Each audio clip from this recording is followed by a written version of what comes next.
Hello, Bigari, there's someone at the door. Well, I'll have to put the baby in the crib. Come in. Well, hello, boys. How are y'all? Oh, I'm glad to see you. Sit down and make yourself at home. How are you, Dad? I'm all right. How are you? Hey, Gary, you're looking great. You're looking fine yourself? Say, Dad. What? You remember those stories you used to tell us down to O'Brien? Oh, sure, I remember them well.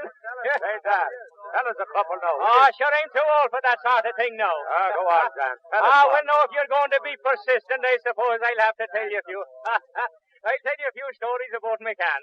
You know, Mac was the greatest man in the world for getting into an argument you ever saw in all your life. He got into an argument the other day with a German and a Frenchman about the size of the guns they have over on the other side. The German says they had a gun over there, shot a 4-inch shell. When it struck the ground, it exploded and killed everyone for a mile around. The Frenchman says they had one killed everyone for 2 miles around. Mac says, you're not in it. We got a gun over there, and Ireland shoots a 4-inch shell. When it strikes the ground, it digs a hole 4 miles wide, 4 miles deep, and then starts throwing bricks.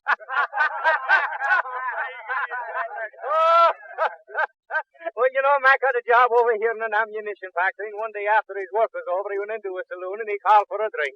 He had a drink and he started to walk out without paying for it, and the bartender says, here, you haven't paid for that yet. Mac says, it's all right, I'm working in the ammunition factory making ammunition for the German army. I'll be in Saturday night and I'll pay you for it. The German saloon keeper was standing at the end of the bar, and he come over to Mac and he says, what's that you say?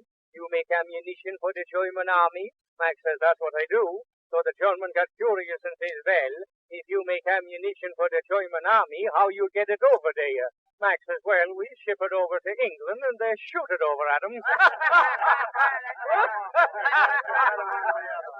Oh, well, I never forget Mac went over to Ireland to visit some friends just before the war broke out. But just as he landed over there, they were taking up the conscription. One day an officer walked up to Mac and says, would you mind joining the army? He says, you know, the Germans have 3 men to hold 1. And as one Irishman is as good as 3 Germans, we'd like to have all the Irishmen we can get. Mac says, all right, I'll go along with you. They took him off, put him into the trenches, and one day before a great battle was starting, he stuck his head up and saw 3 Germans in an opposite trench. He pulled up his gun, fired 3 shots, and killed the 3 of them. He threw the gun into the trench, lit his pipe, and started to walk off the battlefield. The captain says, here, where are you going? Mac says, I'm going home. What for, says the captain? Well, didn't you tell me they had 3 to all 1? Well, then what do you think I am? A bloody hog? I've killed my 3. Divide the rest of them up among the other boys? You're all right, Riley.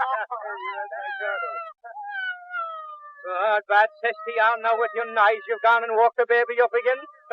Oh, well, I suppose I'll have to put her asleep again. Say, Maggie, would you mind playing me a bit of a tune on the piano there? Rock my baby on the treetop, make when the wind blows, the cradle will rock, and when the bow breaks, the cradle will fall, then down will come baby cradle and all. Holy-ay, holy-ay, when George hit the road, the doodle day, extreme bomb, holy-ay, holy-ay, and the pride of me home is me, mama's baby. Hold your wish now. She's gone to sleep again. Now I'll go and put her away into the bed, and I'll be right back, and I'll tell you a few more stories, but for the love of Mike, keep quiet. Don't make so much noise now.